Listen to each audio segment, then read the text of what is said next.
মামুনি, তোমার নাম কি? আমার নাম ফারহানা ইসলাম, নবম শ্রেণী। নবম শ্রেণীতে পড়ো? হ্যাঁ।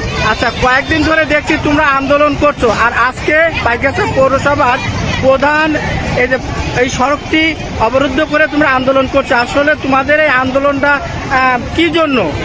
আন্দোলনটা মূলত হচ্ছে যে প্রধান শিক্ষক আছে, তিনি মানসিকভাবে অসুস্থ, তাই আমরা চাচ্ছি যে তিনি চাকরিটা ছেড়ে দিক, আর এবং আমাদের স্কুলটাকে আবার যে আগের যে অবস্থা ছিল সেই অবস্থাটা ফিরে আসুক। আমরা সেটার জন্য আমরা এই সড়ক অবরোধ করেছি। এমন না যে আমরা এটা শুরুতেই আমরা আজকে প্রথমে এরকম করছি, বিগত 4 দিন ধরে আমরা এরকম করতেছি, কিন্তু ইওনো আশ্বাস দিচ্ছে, ডিডি আশ্বাস দিচ্ছে, কিন্তু আমরা কোনো ফলাফল পাচ্ছি না। বিষয়টা এরকম, আমাদেরকে প্রতিনিয়ত ঠকানো হচ্ছে, প্রতারণা করা হচ্ছে আমাদের সাথে। এজন্য আমরা আজকে এই যে প্রধান যে সড়ক আছে সেই সড়কটা অবরোধ করেছি, এবং কোনো গাড়ি ঘোড়াকে যেতে দিচ্ছি না, শুধুমাত্র অ্যাম্বুলেন্স যাচ্ছে এবং যে জরুরি পথচারীরা যাচ্ছে। আচ্ছা, তোমাদের আন্দোলনটা কতক্ষণ তোমরা স্থায়ী রাখবা? এর আসলে কোনো সময়সীমা নেই, তবে আমরা চাচ্ছি যতক্ষণ না পর্যন্ত কোনো ফলাফল আসে ততক্ষণ পর্যন্ত আমরা এই আন্দোলনটা বহাল রাখবো। ধন্যবাদ তোমাকে। মামুনি, আমরা কয়েকদিন ধরে দেখছি তোমরা আন্দোলন করছো, আর আজকে পাইগাছা পৌরসভার প্রধান পৌরসভা প্রধান সড়ক অবরুদ্ধ করে তোমরা যে আন্দোলন করছো, আসলে আজকে তোমাদের মূল উদ্দেশ্যটা কি?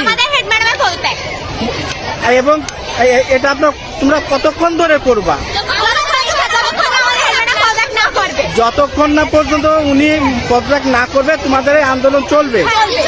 ধন্যবাদ।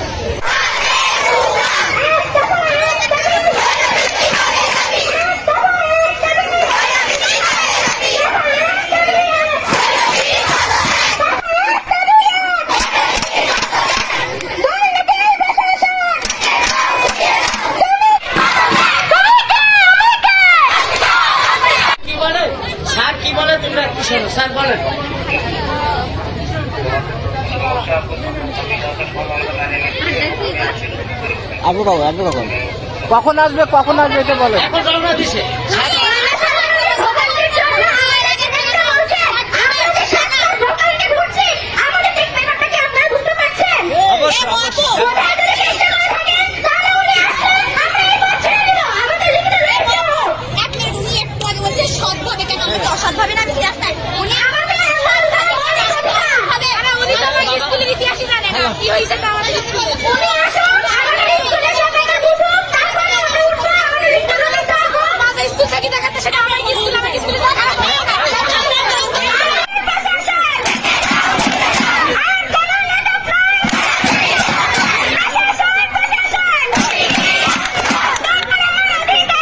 সাথে তোমাদের দাবি দেওয়া আমরা শুনেছি, তোমাদের সমস্ত দাবি দেওয়া ডিও স্যারের আশ্বাসে এবং ডিডি স্যার কথা আছেন, তিনি আমাকে বলতে বলেছেন, সেই অনুযায়ী আমি ঘোষণা করছি তোমাদের সব দাবি দেওয়া মেনে নেওয়া হবে।